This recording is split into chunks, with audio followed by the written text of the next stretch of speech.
Most people destroy their relationships using the exact principle that's supposed to make them work, and they don't even realize they are doing it. That's why you see the same pattern over and over again. People will jump from relationship to relationship, thinking the problem is always the other. They don't get they are the common denominator of their experience with their relationships. There are 4 laws that govern every successful relationship. Most people were never taught them. Worse, they reverse them. And when you reverse these laws, you don't just struggle, you slowly break what you've already built.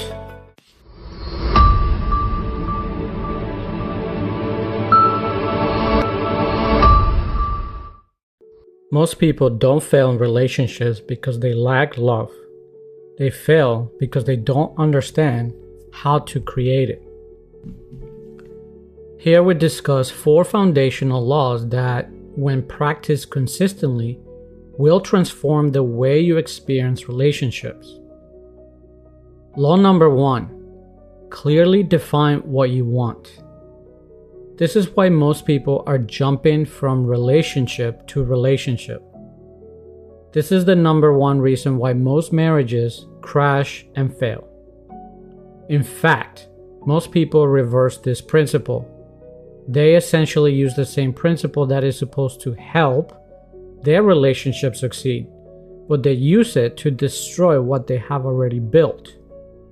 Most people focus on what they don't want. They will say things like, "I don't want drama. I don't want to get hurt."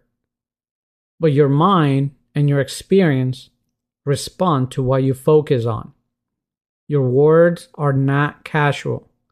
They are instructions. So the first law is simple.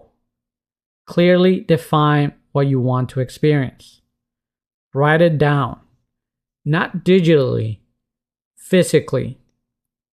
Because clarity is not a thought, it's a decision.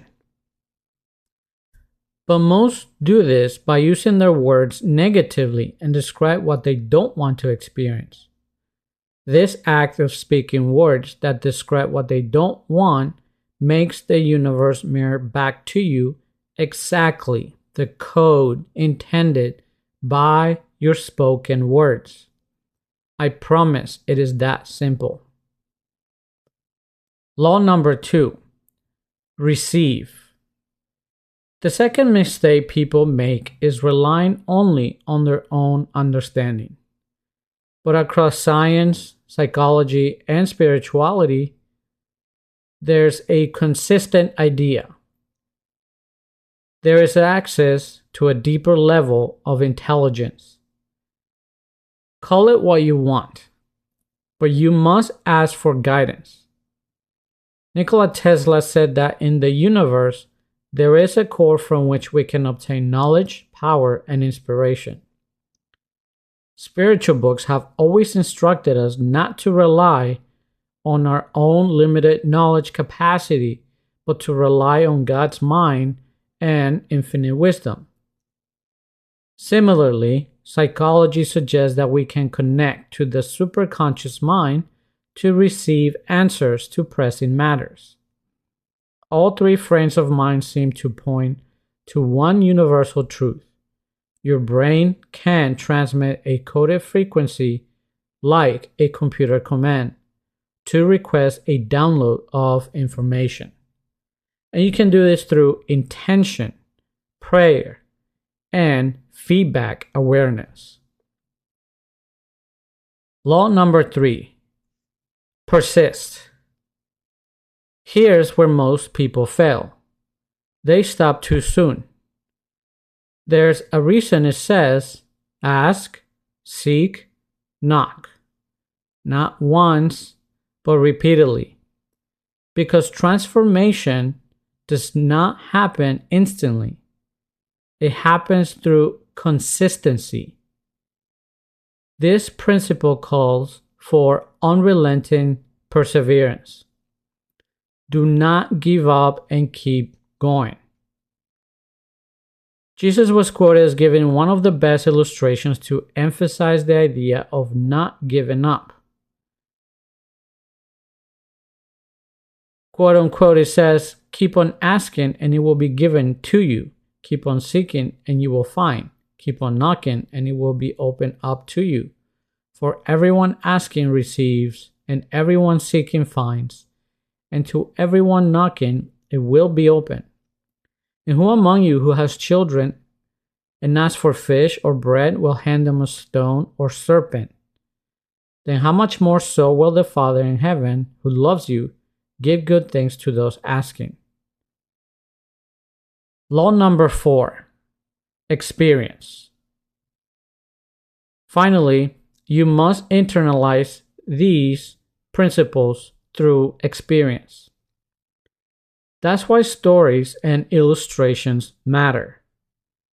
They make the principle real.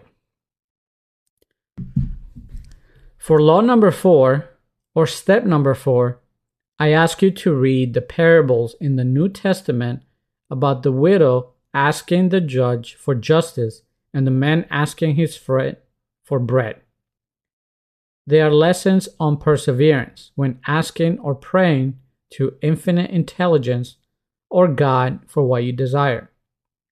These stories and mental images bring life to the concept of perseverance.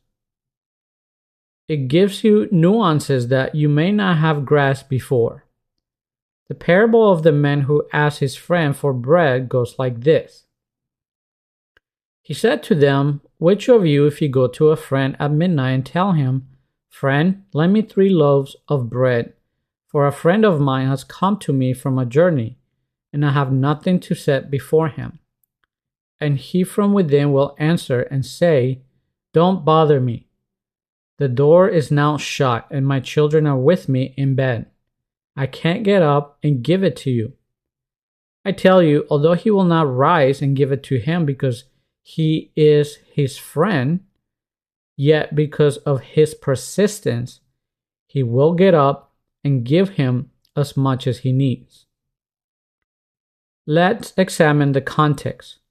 Here's what is being pointed out to you through the story. All it takes is perseverance in asking, regardless of what negative answers you may perceive at first. Think about the man asking for bread. He was told no. He was ignored, dismissed, but he kept going. Because the truth is, the first no is not the answer. If you follow these 4 laws, number 1, define clearly your desired experience in a relationship. Law number 2, seek guidance. And law number 3, persist relentlessly in asking for such guidance. And number 4, internalizing these laws deeply by remembering the illustrations. Then you won't just improve your relationships, you'll transform them. Ask, seek, knock. Don't stop.